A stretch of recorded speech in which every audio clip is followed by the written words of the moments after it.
Hey guys, this is Dan Seifert from mobileburn.com, and today I'm taking a quick look at the LG Marquee for Sprint. Now the Marquee is the Sprint's version of the LG Optimus Black that was released earlier this year for global markets, and this is the first time a version of the Optimus Black has been available from a US carrier.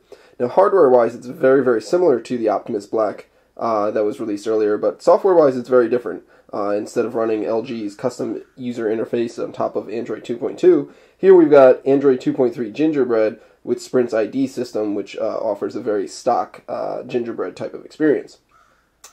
With that being said, let's take a quick look at the hardware here. For starters, of course, we've got the claim to fame from the LG Optimus Black, and that's that 4-inch Nova display here. LG considers this one of the brightest displays on the market. It features 480 by 800 pixels of resolution, and it's listed at 700 nits brightness, which is a very high bright rating, and you can see here in the video how bright it is. Color reproduction on it is very accurate as well, so you got some great colors, really bright screen, and it's very easy to see outdoors. Elsewhere on the front of the display, we've got 4 capacitive buttons here for home, menu, back, and search. They're kind of cool because when you press the button, I don't know if you can see there, it actually turns blue. So if we can get a little focus going on here. There we go, you can see the button turning blue as I press it, which is pretty cool.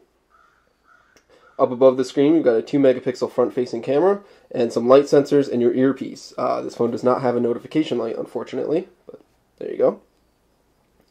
Now looking at the side of the phone, we've got about a 9.1 millimeter frame, so it's a very thin frame. You've got your volume rocker here for up and down volume controls, and then you've got a custom shortcut button there.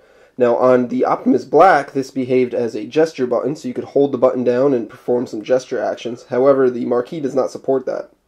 So you can set that to open up a custom application of your choice. We currently have it set to open the camera, and we'll take a look at that a little bit later. Elsewhere, not too much. Looking at the bottom of the phone itself, you don't really have much going on. And then on the other side, again, not really much going on in that on the right-hand side of the phone. If we take a look at the top of the phone, we've got a 3.5 millimeter headphone jack. Looks to be like a noise-canceling microphone right next to it. Micro USB port under a sliding cover here. And then next to that is the power sleep unlock key. Now if we take a look at the back of the Marquee, now as you can see here, it's got this glossy, shiny, silvery finish. Very different than the matte black finish that we saw on the Optimus Black. We've got a speaker grill here, 5 megapixel autofocus camera with a flash that can record 720p video, and not much else going on. Pretty plain back. It is very fingerprint prone though, so I don't know if you can see here in the video as I touch it, my fingerprints are showing up very quickly and easily, which can be a frustration for some users. If we pry open the back cover here, take a look at what's included inside. We've got a 1500 milliamp hour battery that Sprint says you should get about 5.5 hours of talk time with. And then you got your micro SD card slot here that's preloaded with a 2 gigabyte card and supports up to 32 gigabyte capacity cards. Included within the phone itself is about 2.9 or 2.8 gigabytes of app storage space. So you got plenty of storage space inside the phone for applications and such. Normally on the Optimus Black, right about here is where you'd find your SIM card, but since this is a CDMA phone for Sprint, it does not feature a SIM card. And that brings me to the point that this is a 3G only phone. It does not support Sprint's 4G WiMAX network, so you're only going to get 3G service with this particular model. Now in your hand, the LG Marquee, like the Optimus Black, is extremely light. It only weighs about 112 grams, so it's one of the lighter phones on the market. It's even lighter than most of Samsung's phones, so that's just quite remarkable. Now, of course, because it is so light, or the reason it is so light, I should say, is because of its plastic build. You can feel that it is definitely all plastic when it's in your hand. It doesn't have the solid, nice build quality that you get with other phones that might use more metal components in their build. But it is put together well, and I haven't noticed any creaks or vibrations or loose parts on my particular review unit here. Now taking a look at the software that we have on the LG Marquee, as I mentioned earlier, it's running Android 2.3 Gingerbread. In this particular instance, it's 2.3.4 Gingerbread. And it's got Sprint's ID system, so you can customize the home screens and widgets and applications quickly and easily with a different ID pack.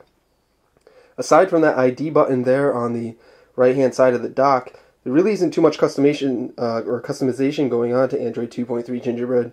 You've got a very stock experience, and you can even see that Sprint hasn't really preloaded any widgets for you, giving you kind of a clean slate to start with, I guess you could say. Got your standard notification bar up top. Hitting the grid there gives us our standard application tray for Android 2.3 Gingerbread.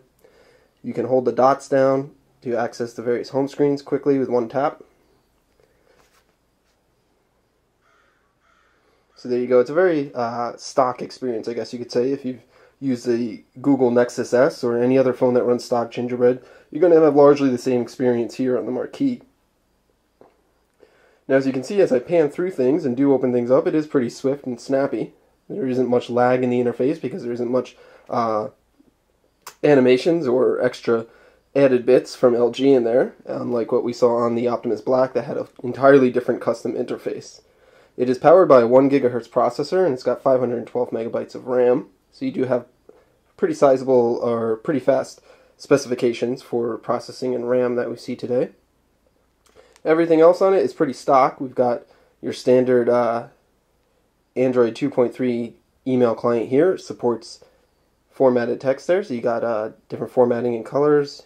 Pinch to zoom on the email client. No double tap to zoom in this particular version though. And it supports multiple accounts, so you can access more than one account at a time. The contacts application, stock Gingerbread, very standard right there. Messaging application, again, stock Gingerbread application, so you get threaded messaging, fairly Spartan interface. Here we can see the keyboard options that we have on top, and we've got the standard Android 2.3 Gingerbread keyboard, or if you choose, you can switch to the swipe keyboard if you prefer that instead. If we take a look at the applications that we have pre-installed, Sprint has pretty much kept it pretty clean as far as what applications are installed out of the box. You only have a handful down here for Sprint ID, Sprint Mobile Wallet, Sprint Zone Visual Voicemail application. So you don't have too much going on as far as Sprint apps, and you can remove some of those if you choose. I believe the Sprint ID app is not removable. Polaris Office is there for Office documents. Got some Adobe Flash is pre-installed, and that updates automatically for you. And then we added the LinPack app there and Speed Test app down at the bottom. But other than that, you got a pretty clean slate to do whatever you like with as far as it goes with the user interface and applications. If we take a quick look at the browsing experience on the LG Marquee, as you might expect, you got your pretty stock Android 2.3 Gingerbread browser. Has support for multiple windows and Flash 2.3 out of the box. Take a look at mobileburn here, and you can see it loaded up our mobile version very quickly.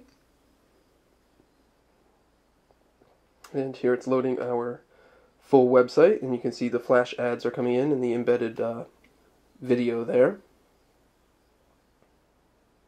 And load times are certainly not as fast as we've seen on dual-core phones with dual-core processors like the Galaxy S2 models or such, but it is pretty fast and snappy. You've got pinch to zoom support, which could be smoother for sure, but it does work there, and then you can double tap to zoom as well.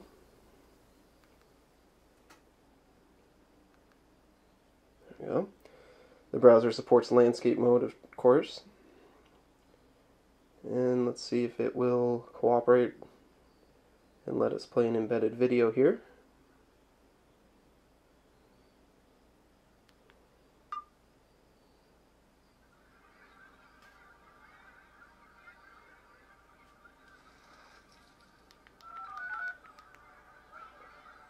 Features of Pantex's interface is its unique lock screen. So there you go. Plays embedded videos without too much drama there.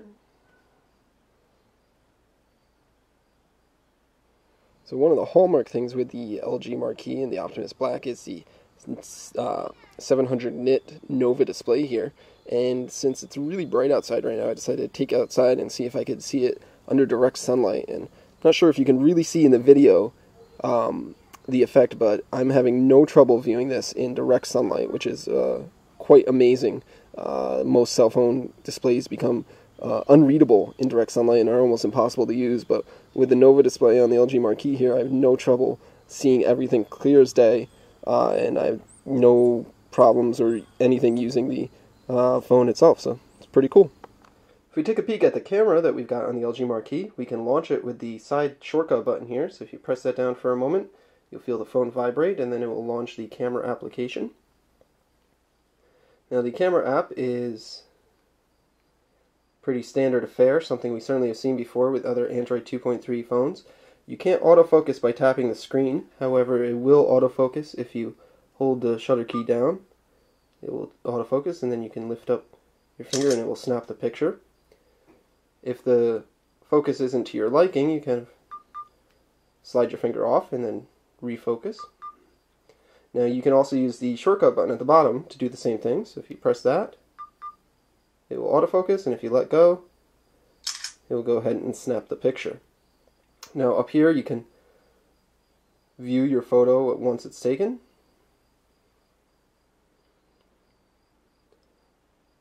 You can pinch to zoom on your image. You can swipe to view other images taken. And you've got options to, of course, share them to different Android applications.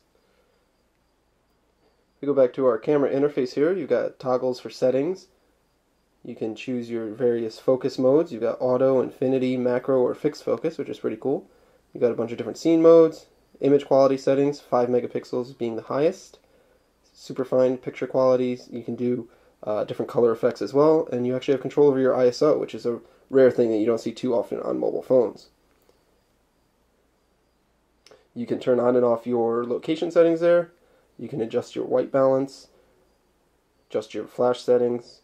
You got some zoom controls here, so you can zoom in before you take the photo. And then you've got the option to select the front or back camera.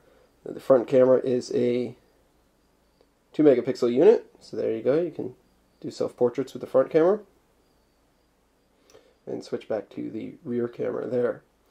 Now if we switch over to our video mode, first thing it asks you is if you want to shoot for something that can be easily mailed or sent to another person, or if you want to shoot long-form video. Then you've got similar control settings here. You got a quality setting here. Now this does record in 720p video, but it doesn't actually tell you that it's recording in 720p video. It just uses the more innocuous high, low, MMS, and YouTube settings. And the video here will autofocus, so if you hit the record button, start recording, there we go. Then you can see the lens focusing there, and if I tilt it up, it'll refocus and back, and you can see it focusing, which is pretty cool. Continuous autofocus through your video. Just hitting stop will stop recording, and then you can view the footage afterwards.